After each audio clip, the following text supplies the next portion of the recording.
que dicho sea de paso, lo escuché, no sé si fue contigo o con Luis Barreiro, fue contigo, Sí, señora, en una monumental. interesantísima charla respecto a una opinión. Federico, buenas noches, gracias por aceptar. Vamos a hablar de las becas Carlos Antonio López y particularmente un punto de inflexión la pandemia para la tarea, ¿sí?, que tienen en Becal, en las becas Carlos Antonio López, porque rápidamente se formó una plataforma para poder capacitar a médicos y enfermeras en estos últimos días.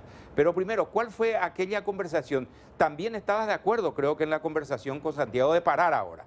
Creo que eso dijiste. Buenas noches. Sí, buenas noches, muchas gracias por la invitación, un saludo a toda la audiencia. El escenario está expuesto, yo creo que los actores, los involucrados están dando su punto de vista y me parece que hay una idea fuerza detrás que hay que tener muy presente en este escenario, y es que la cadena se rompe en su eslabón más débil.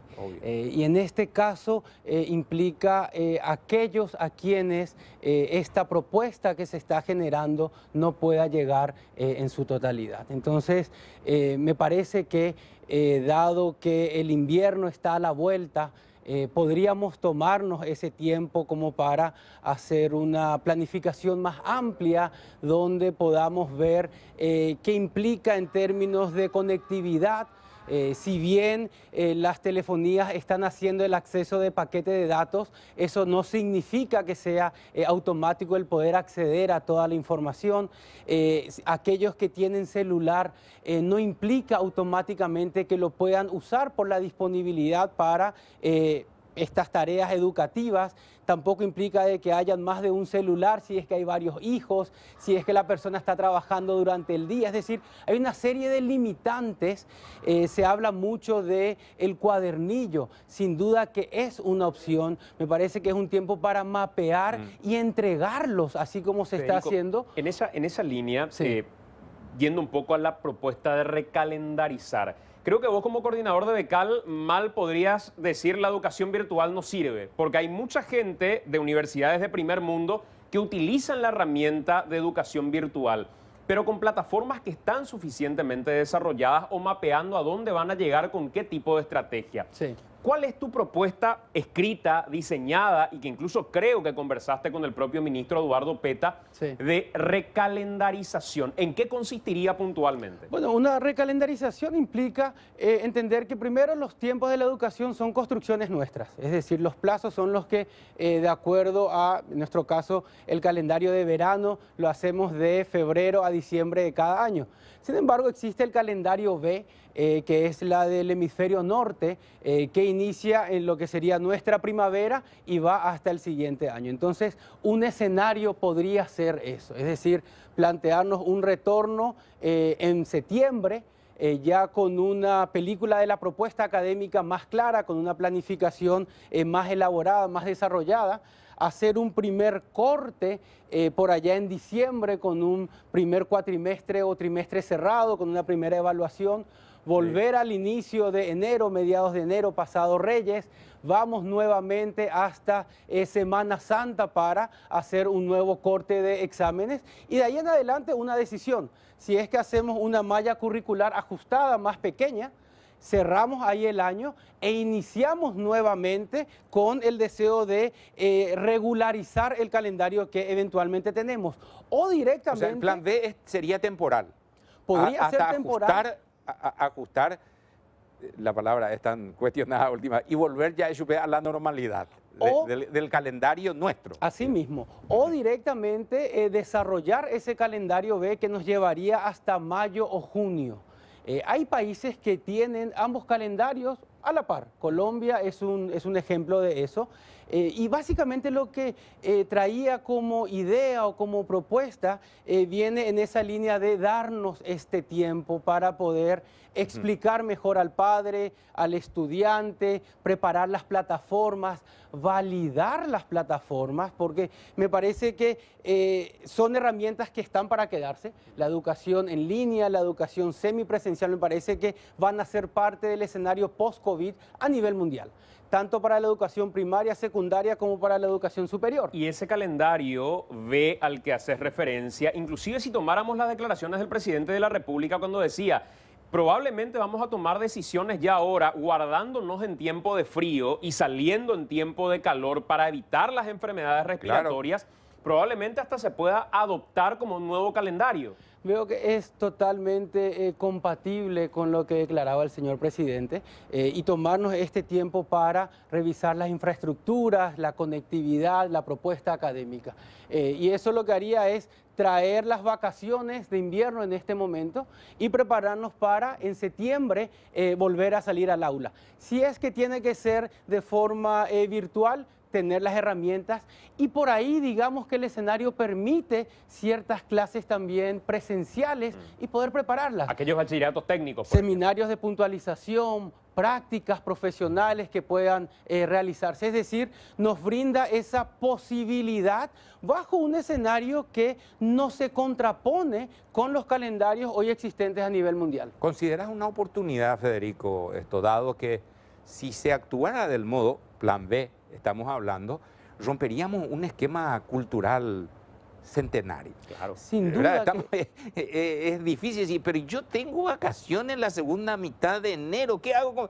O sea, post pandemia, creo que todos estamos convencidos en el mundo de que las cosas no pueden continuar así. Hay que encontrar un modelo que se ajuste a la realidad. Claro. Sin duda que es una oportunidad. Yo creo que va a haber una educación post-COVID-19 y además tiene un ingrediente adicional. Nosotros cada año, cuando está culminando las vacaciones de invierno, nos planteamos, alargamos un poco más, coincide con la época de mucha gripe por el frío que existe. Entonces, digamos que este escenario se adecua a una posibilidad de que esta pandemia continúe o que tenga sus escenarios y sus picos y con eso hacer una alternativa que nos permita sortear el invierno y en este momento concreto plantearnos una alternativa que es congruente con escenarios y calendarios hoy existentes a nivel mundial. Muchos dicen, Federico, ¿y por qué no desarrollar ahora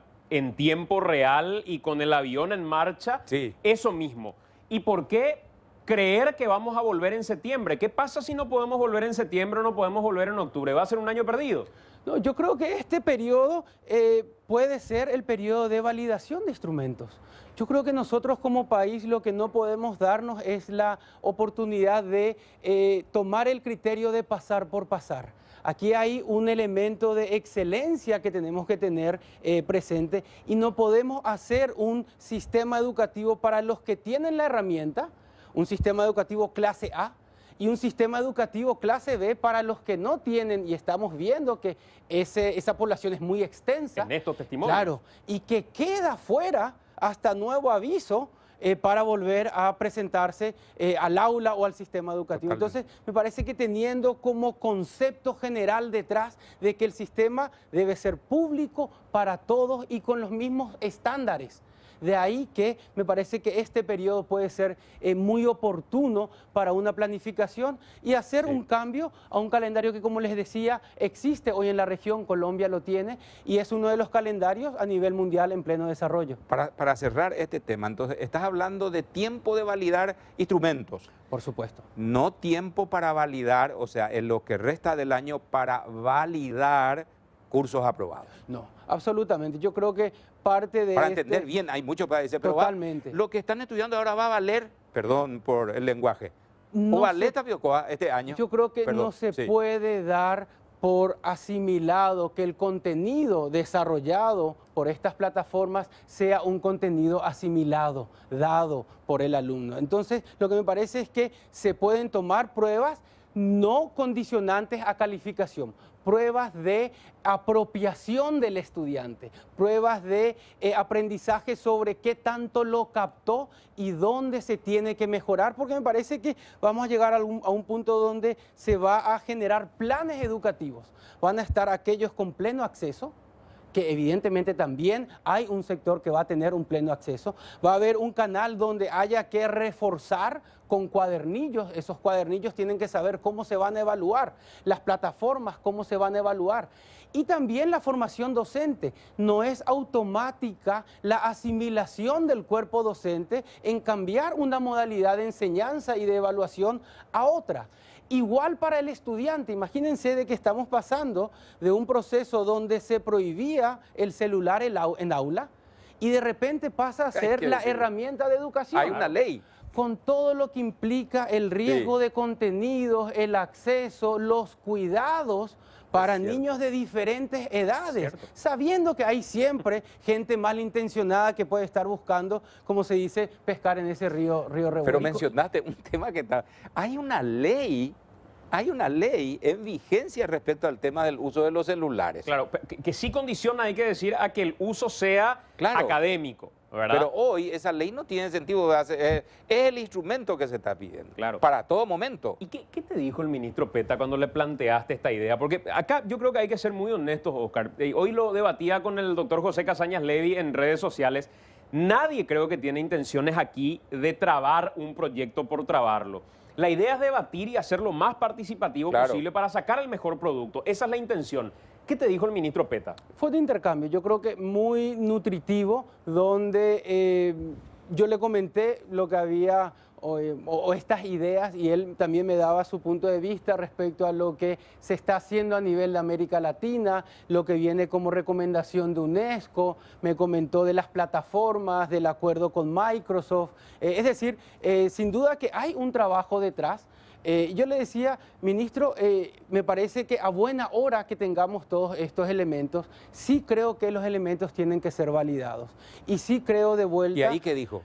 No, quedamos en el debate. Me decía, mira, Federico, ¿por qué no reformulás, no ampliás las ideas, compartís nuevamente conmigo? Me parece muy valioso que tengamos este intercambio y así lo hice. Yo creo que es una oportunidad que hoy tengamos este debate y me parece que la apertura que hoy lo anunciaba el señor presidente va en esa línea. Me parece que no hay una decisión todavía tomada, sino unos escenarios donde los diferentes actores van poniendo su posición. Concretamente, Federico, es la propuesta desarrollar en este tiempo, adelantando las vacaciones,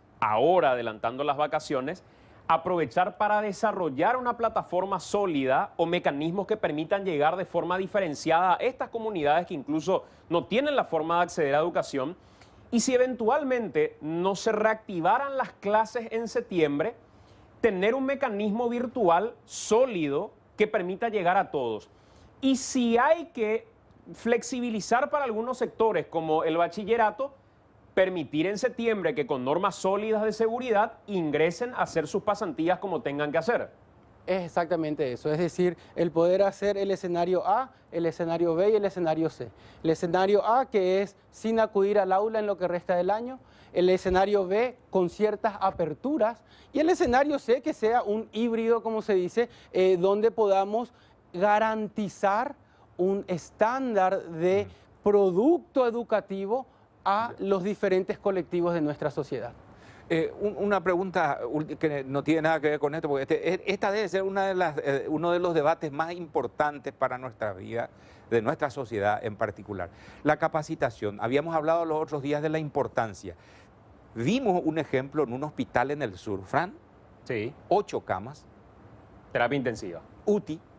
Y no tenemos gente capacitada para atender 24 horas. Becal ha estado convocando a médicos y enfermeras para poder iniciar, creo que esta semana, la próxima semana. Inicia la próxima semana.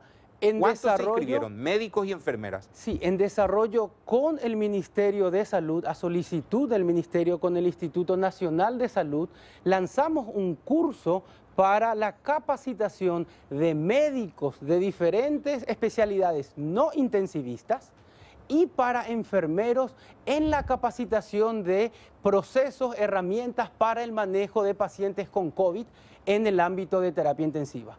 Básicamente, Oscar, lo que estamos buscando es fortalecer al plantel de Blanco en caso en que debamos recurrir a otros especialistas, que estos puedan, como se dice, entrar a la cancha con las herramientas necesarias para manejar los procesos, los pacientes, la seguridad propia para tratar a los pacientes con COVID-19. Con conocimientos ya muy cercanos a los intensivistas. Y Eso son creo 2000. que sí, ¿verdad? Son 500 médicos y 1.500 enfermeros. Hemos recibido 1.500 postulantes. Excelente. Mañana sale la lista de las primeras 2 cohortes que van a iniciar en la próxima semana. Espectacular. Es un programa intensivo.